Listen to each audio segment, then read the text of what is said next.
this. Yeah. I like this. Yeah. I like this. Yeah.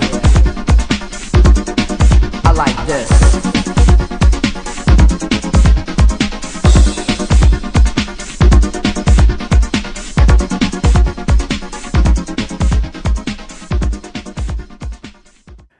Alright, so let's talk a little bit about this controversial topic because as everybody knows, boxing is under attack. There are many people, many Latinos especially, who are trying to change the rules of boxing because they were influenced by the Filipinos during the time of Manny Pacquiao, when Manny Pacquiao was actually trying to fight Floyd Mayweather Jr. And what happened was that many Filipinos started to accuse Floyd Mayweather Jr. of being a runner, a hugger, and unfortunately, many Latinos were infected by this train of thought that came from the Filipinos who, I hate to say this, but bring really low IQ boxers into the scene. They don't produce the type of boxers they used to back in the day, like the small Montanas or small Dados or Tommy Guns, which are actually more technical, or Flash Elorde or Pancho Villa, who were actually more technical. They produce the same boxers that Latinos do, which are come forward fighters. And it's funny how they don't call it the Filipino style, but the Mexican style, Filipino style. It's just what we used to call a brawl back in the 18th century, which has always existed way before these countries were even in existence in the sport of boxing or had any participation in the sport of boxing. So that's, just to leave that there. Another notion that is absolutely wrong is that fighters who fight backwards don't sell. Well, the question is, how much do they make? Because that's really the key. Because when you make more money, you're getting paid more. And that's the amount of people who are willing to come and see you fight. And the reality is that we have boxers like Gary Antoine Russell, as an example, who's very exciting. We have boxers like David Benavidez, but let's just focus on the Gary Antoine Russells, or for example, Dave Morrow Jr., who are come forward boxers, right, who like to brawl and they like to swarm. They like to make it a close range fight, especially in their infighting game. They don't make more money than Shakur Stevenson or Devin Haney, but they have that style of fight that you like, right? So why are you not buying their pay-per-views? Why does that every time that Gary Antoine Russell fights, why are you not buying their pay-per-views? He should make more money, right? Because his style is more exciting, right? According to these casuals. It's the same thing also for boxers, for example, like, as another example, Carlos Adames or Subriel Matias, or even somebody like what was this guy's name? Pitbull Cruz. Not really making that much money. And if you compare them with like Floyd Mayweather Jr. or Andre Ward. In fact, Andre Ward, when he fought Sergey Kovalev, Andre Ward was getting paid a lot more than Sergey Kovalev. You look at Arthur Beterbiev, he's not making more money than Andre Ward. He didn't make more money than Floyd Mayweather Jr. So you're saying that style doesn't sell, but in reality, the boxers who fight in that style actually make more money. That doesn't make any sense. Actually, to be honest with you, I've never seen a fight from Arthur Beterbiev where he's had to fight backwards. Okay, that's what it's called, fighting backwards, not running. And Canelo, when he fought Triple G, his first fight, he was fighting backwards. He was running, right? So how come he makes more money than Arthur Beterbiev? Strange. So when you look at just that style of boxing, the brawling style of boxing, that's actually a complete lie to say that they don't sell as much, because they don't make a lot of money to start with, and you get paid according to what they think your worth is. So if your worth is not that good, they're not going to pay you that much. It's really that easy. So that's a lie. And that's a lie that comes from casual fans who don't know the sport about it. Like I said, casual fans, they're casual. They can watch a boxing fight and be like, this is boring. And then they'll watch hockey. Oh, this is boring. Or they'll say anything about basketball and this is boring. But they don't really care. They're just there to watch. That's all they care about, right? But it's us, the orthodox fans, who really do care about the sport. Now, if styles don't really make a difference, which they don't, then what sells? Well, it's pretty obvious. It's race and nationalism. These are the two things that sell in a fight. You don't have to have any styles for you to sell tickets. You just have to have race and nationalism. These are important, the most important factors to sell a fight. For example, when Manny Pacquiao fought Floyd Mayweather Jr., it wasn't just about, a good fight. It was to prove that a Filipino fighter, an Asian fighter, could actually beat one of the most talented boxers in the 2000s, which was Floyd Mayweather Jr. He couldn't do it. He lost. So all the Filipinos, a lot of Asians who backed up the Filipinos because Manny Pacquiao was Asian, hated on Floyd Mayweather Jr. Say, you're hugging. Stop hugging. Even though these are rules of the game, even though they don't know or they don't have the IQ to use those rules for their advantage, they use that against Floyd Mayweather Jr. because they couldn't stand that a black boxer beat their Asian boxer, because there's a sense of pride in that. So it wasn't just the Asians versus blacks. It was also a nationality against another, and that was the Filipinos versus the Americans. And many of the black Americans were supporting Floyd Mayweather Jr., and I was supporting Floyd Mayweather Jr. because he is an American fighter. So that's first. But if we go to history, we find the same problems. If you go back to 1811, there was a very important fight coming up that it was between Tom Molyneux against Thomas Cribb, and this was in Rutland in England, and it was a racial fight. And it was racial once again because a black fighter was fighting a white fighter, and people don't know this, but not Thomas, the British guy, but Tom was a slave that came from the Virginia plantations, and he came to fight the British champion at the time, and it was considered a racial fight. If you look more into history, look closer to the 1910s, around that era, you look at Jack Johnson fighting Tommy Burns or fighting Jim Jeffries. These were racial fights.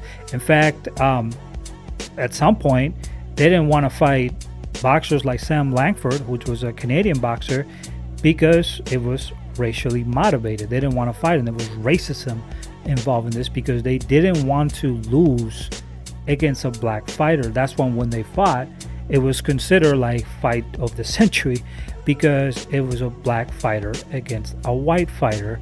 And pretty much, and that was literally 100 years after that fight between Tom Molyneux and also Thomas Cribbs.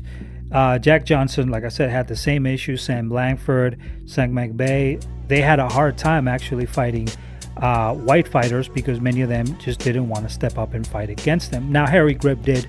Of course, he fought Tiger Flowers, Kit Norfolk, and you got to give him a lot of credit because he was one of the few white fighters who was willing to take the risk at the time. But when you look at the history of boxing, even when the Black Murderers Row were fighting, a lot of them were being avoided.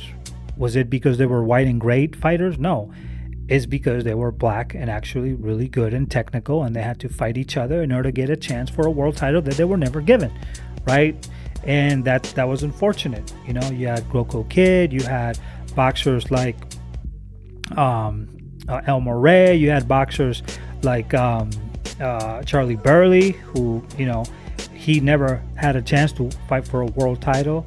And the reason why was because he was black and he was, you know, really good. But also, you had fights where nationalism was something very important.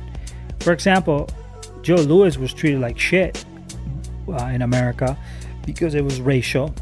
But suddenly, when he's fighting Max Schmeling, because Max Schmeling represented Nazi Germany, suddenly Joe Louis, being racially targeted, became a superstar because he was fighting a German to prove that America was more powerful than Nazi Germany, right? And even though he was mistreated, Joe Louis, suddenly he became a superstar. Now it becomes nationalistic. Now it's America versus Germany, right? And he lost the first fight, and then he won the second fight, and he knocked out Max Schmeling. Max Schmeling knocked him out in the first fight, and then he knocked out Max Schmeling, and that was considered to be the fight of the century as well. And all these fights of the century is incredible, and it's funny how a lot of them had to do with whites and fighting blacks. In fact, that was the most broadcast radio fight ever in the history of boxing, Max Schmeling versus Joe Louis, the second fight. But that was nationalistic. Tommy Farr, right, a great British boxer, heavyweight, who actually fought against Max Baer, was also another nationalistic fight where you saw an American fighter fight against the British, who was a really good fighter, right, for a championship. So this has happened over and over again in the old days, and people don't understand how race plays a real factor in a lot of these fights. Okay, now they can be more low-key fights, or they can be a world championship level types or elite fights, but race plays a big factor in all these fights. Now, you got to understand one thing: Latinos came late into the sport of boxing. Okay, Latinos actually came late into the sport of boxing. They weren't there. The Mexican Americans, which are just pretty much Americans, they weren't there during those days. They wasn't called the Mexican style when you just call it a brawl. They changed it to the Mexican style because a lot of the boxers who were white or from different countries, they stopped boxing. There was a lot of French boxers. For example, another nationalistic fight was Marcel Sil versus Marcel Sil was fighting what was his name? I have it in my head. Lou Brillard, the Canadian. That was another nationalistic fight because the Canadians had, as you know, there's French Canada, and Lou Brillard was, a Canadian fighter, right? So that was a nationalistic fight. There was a lot of pride in that fight. So once again, nationalism and racism play a huge factor in fights.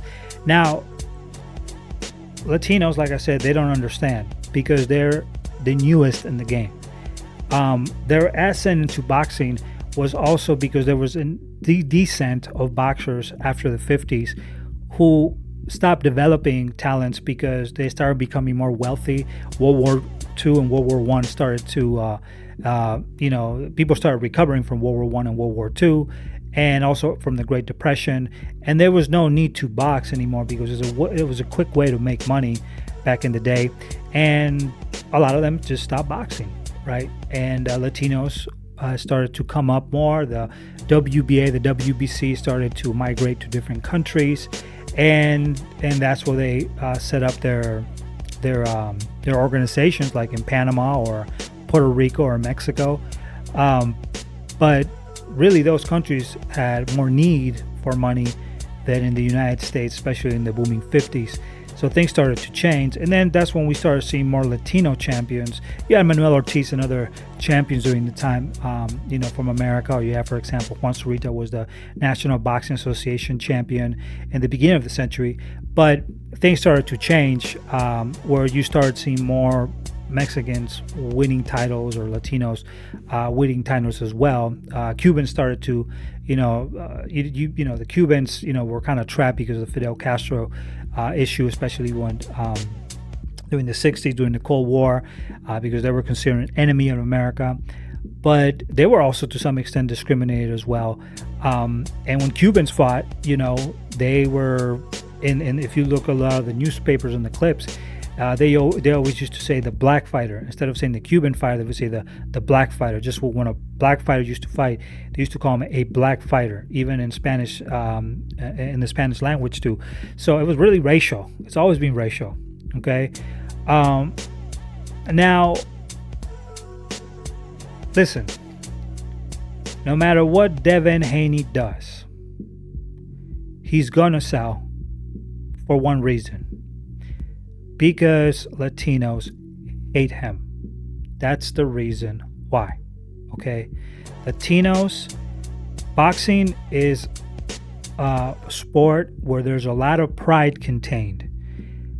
You have to showcase that you're a macho man. And boxing is the sport that many people consider to be, a show of machismo, a show of strength and power for their ethnic group, right? There's only really one human race, but racist people will tell you there's different races, which is I always find it interesting. There's only really one human race.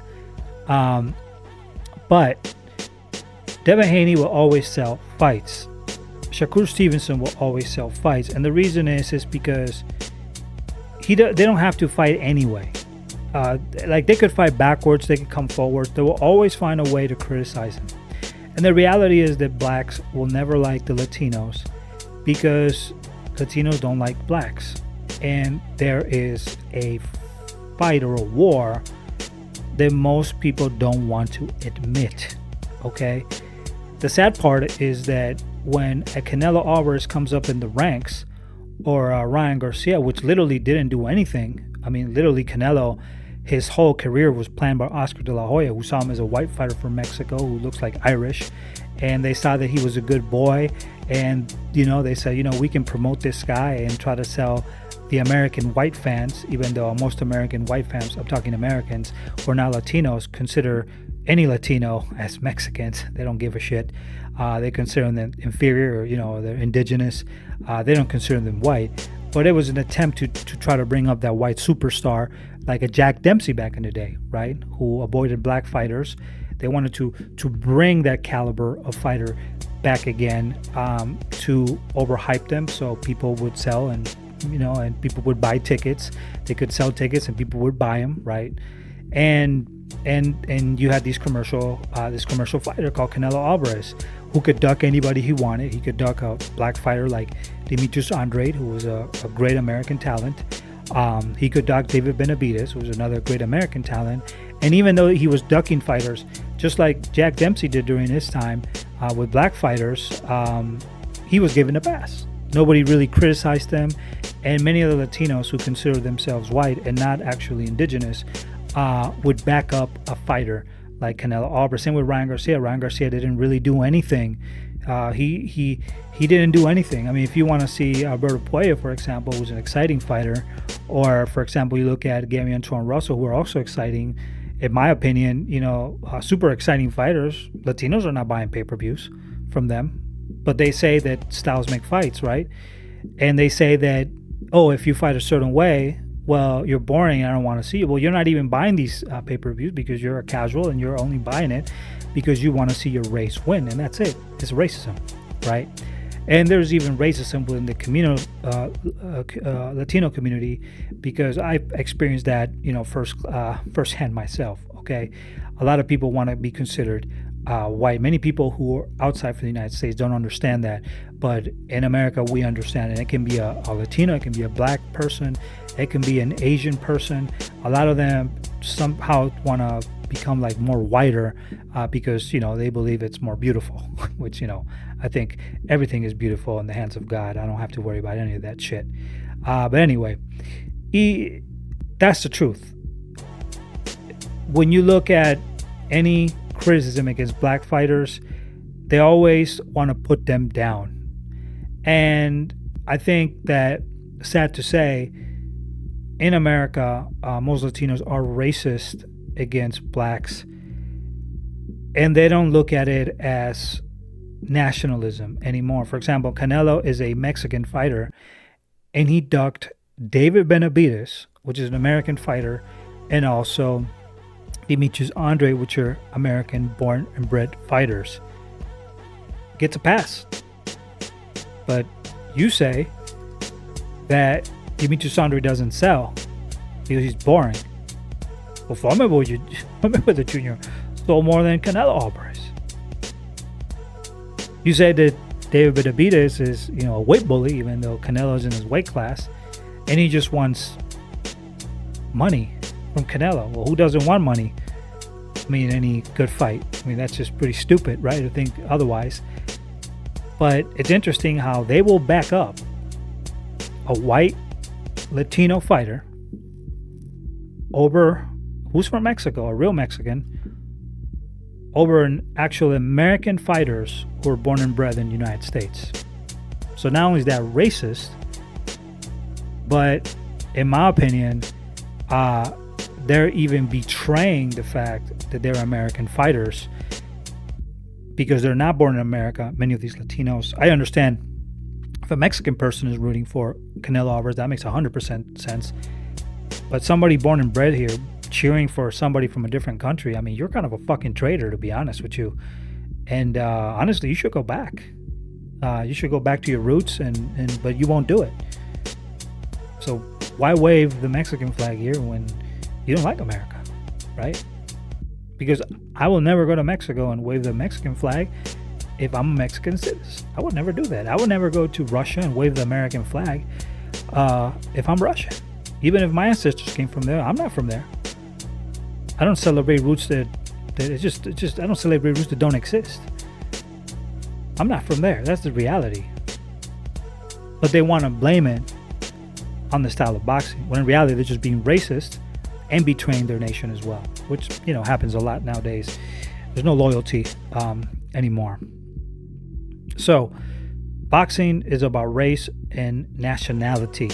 That's really the problem in boxing. And that's something Turki Al-Sheikh does not understand when he says stupid shit like Tom and Jerry, because he himself is a casual fan, okay? But the reality is that there's a lot of race, and any Latino that tells you a different story, they're lying to you. It's straight up lying to you.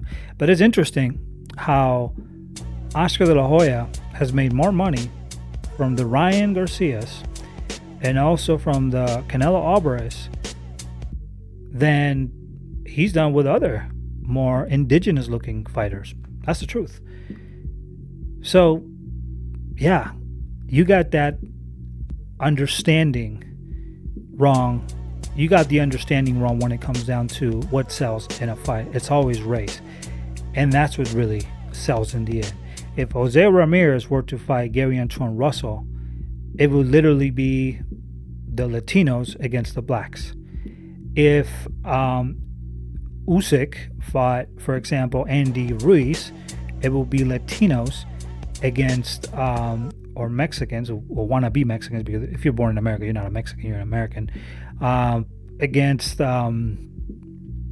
white people. Ukraine versus Mexico, right? That's really what sells in the end. And here in this page, I want to focus just on the boxers. I don't care like any other styles or whatever. I don't critique the fact that you have two boxers just throwing punches and bunches, like literally stamping their head in the wall and calling that a boxing fight. I don't really care about that, to be honest. That's not boxing for me. What I care about is, who are you ducking? Who are you fighting? And are you taking the higher risk? And that comes, in the end of the day, with DNA. You either have the balls or you don't. Jojo Diaz is an example of having balls. He will literally fight anybody, back to back. Devin Haney, back to back. He will fight anybody. You can criticize all you want, but you're being racist. That's it. You can criticize, Ryan. You don't criticize Ryan Garcia, even though he said some crazy shit about Arabs, and also he said things about black people, and he's also a dope. So the guy is also being caught doping, which is terrible for the sport of boxing. And you protect that man over a fighter that you say is arrogant like Devin Haney because you don't like him. And then you insult his way of boxing. I think you are the arrogant person. You're the piece of shit because you're supporting somebody who's absolutely doing terrible things for the sport of boxing, giving us a bad name, especially insulting, saying that he was going to fuck Caleb Plant's wife, or just some really nasty stuff. And that's the guy you back up? Yeah, because he's right, represents you. So no matter what he does, you got to represent him. Even if Oscar de la Hoya dresses up like a transgender you are still going to represent him because he's Oscar La Hoya, he's Latino. Well, Oscar would rather have the white people in his team, and that's the ones that make the more money, than the more indigenous ones. That's the truth. And I think that if you just look at the optics of boxing and try to be unbiased and not let yourself seduce for this racial wars that go on in boxing, I think you'll be a lot more level-headed in what you're saying. There's nothing wrong with clinching. There's nothing wrong with boxing backwards. Some fighters just don't have the power, so they have to win by points. That's why there were rules where it allowed boxers to use pointage. But back in the day, in the John Brown rules in England, for example, a London Price rules, you could literally fight 70 rounds if you wanted to. I mean, Joe Gans fought, was it Terry McGovern? That was Terry McGovern, or he fought somebody for literally 56 rounds or something, or 36 rounds or some shit like that. But that was very common back in the day. So people talking about, people just criticizing certain styles of fighting. For example, clinching. Clinching was used, literally in the 19th century all the way to the 1950s. Clinching was literally used in like 100% of the fights. A lot of them clinched. A lot of them, 50% or 60% of the fight was actually clinching many times. And nobody really cared. And there was no Latinos there. There was no Latinos. So now you come in here and trying to change the rules. And what you're doing is you're discriminating against yourself, because eventually everybody's not going to like you. Because anybody who's a boxing purist is going to realize that you're trying to change the sport that was already there before you and will be there after you. We don't need Latinos. The sport will continue with or without you. Now, if I recommend, if you really want to go to the primitivism days, and actually there was a word for that, especially used for black fighters back in the 18th century, that was a racial slur to them, especially in boxing, because they were more, stronger, and genetically, they're more athletic. Then go back to bare knuckle. If you really want to if you want to see blood, why are you wearing gloves? Gloves are for pussies, right? So just go ahead and, fist yourself out and go watch a bare knuckle fight. Sponsor that. Have more Latinos fight in bare knuckle. But many of these countries like Mexico, South America, they actually don't want bare knuckle because it's brutal. It's just so brutal. And it's such a savage sport that suddenly they don't have the balls to do that. But it's really funny how the British do it. In America, we already started sanctioning bare knuckle fights again. Let's see if they do that in Latino countries, which they haven't. So what are you, pussies? You can't do bare knuckle? Are you afraid of that? Because it abides more to the rules of Tom against Tom and not Tom against Jerry. But boxing, leave boxing alone. Boxing is the art of hitting and not get hit. If you're an American Latino fighter, you should learn that trick, because that's the reason why America's had over 500 different champions and 162 undisputed champions. Mexico's had 7 or 8 undisputed champions and now 200 champions. Even in Mexico, England, and Japan and Puerto Rico had babies and they all became fused as one. We still have more champions than all of you. Does it make a difference? We still have more than you. We dominate the sport. Don't change our rules. But what sells boxing at the end of the day is race and nationalism. And you don't need to, styles don't really make a difference in the end. They will hate on the boxer most of the time based upon nationalism and race. The moment they lose is a close fight. The first thing is robbery, or they're blaming their style of fighting, etc., etc. But that's always the same case. I've seen it with Puerto Ricans versus Mexicans. They hate Puerto Ricans, they hate the Mexicans hate the Puerto Ricans. I've seen that also between Cubans and Puerto Ricans too. I've seen it between Filipinos and Mexicans. I've seen it between different countries, French and Canadians. You see it everywhere. The British against the Spanish. They're huge enemies. They don't like each other. So that's what sells in the end, but not styles. So don't lie to yourself. All right. Give us a like, subscribe, become part of our community here in Golden Eye Boxing, and we'll see you in the next video. Peace out. Finish him.